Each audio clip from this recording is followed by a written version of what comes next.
South Africa has no immediate plans to retaliate against the United States over tariffs announced last week and will instead seek to negotiate exemptions and quota agreements. Remember that Trump imposed a 31% tariff on U.S. imports from South Africa on Wednesday. And joining me for more on this, I have right here with me Professor Waldo Krugel, who is an economist. Thank you so much, Professor, for joining us today. Thanks for the opportunity. I appreciate it. Right. Looking at South Africa's stance, I feel that sort of seemed to be part of Trump's game plan, negotiating certain terms and, bringing people to the table. Isn't that what's playing out? I think that's exactly what's happening. He likes the idea of world leaders calling him and pleading for some kind of deal that he can then impose whatever specific U.S. interests he has in mind on that. So, I think we're going to see a lot more of that. Different countries asking for exemptions, postponements, that sort of thing. So he starts the negotiations at the extreme and then see what happens. Right. Well, South Africa has said it will instead seek to, negotiate exemptions and quota agreements. What goods or products are we looking to negotiate and, negotiate with? And how do you see this playing out for South Africa specifically?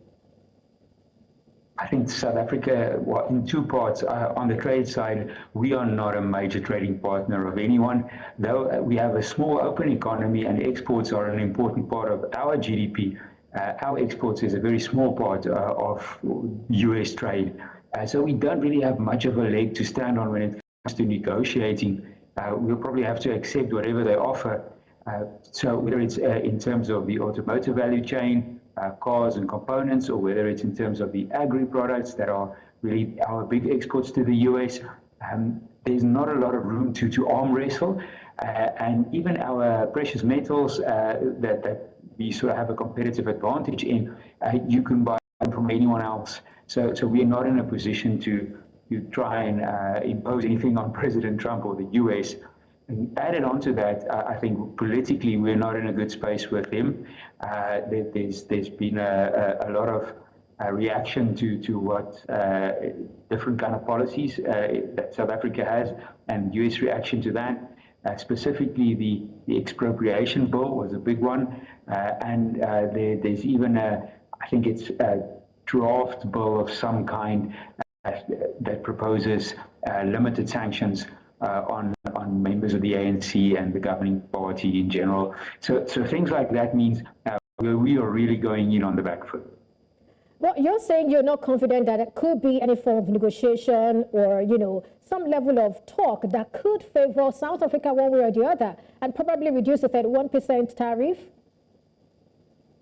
Well, I think we have to hear what they want in the sense that what we have to offer is a small part of their trade, so they can buy it somewhere else if our terms are not amenable to them, and politically we're not in a good space. They've recently ejected our ambassador from Washington, so it's a difficult spot for South African business and for government to then go and say we want to negotiate some kind of trade deal, and typically those trade deals take a long time to negotiate. So we'll have to wait and see whether it's possible to make some positive headway there. Well, we know that the United States is South Africa's second largest bilateral trading partner after China. But away from that, Africa Growth and Opportunity Act, is this nail in the coffin for AGOA? Come September 2025? Let's close on that in less than 30 seconds. I think it is, and in practical terms, just this tariff that's already being levied nullifies the benefits that we had under AGOA. So even if the AGOA agreement continues, the current tariffs just cancels out the competitive advantage that we used to have under AGOA. So politically dead and economically irrelevant.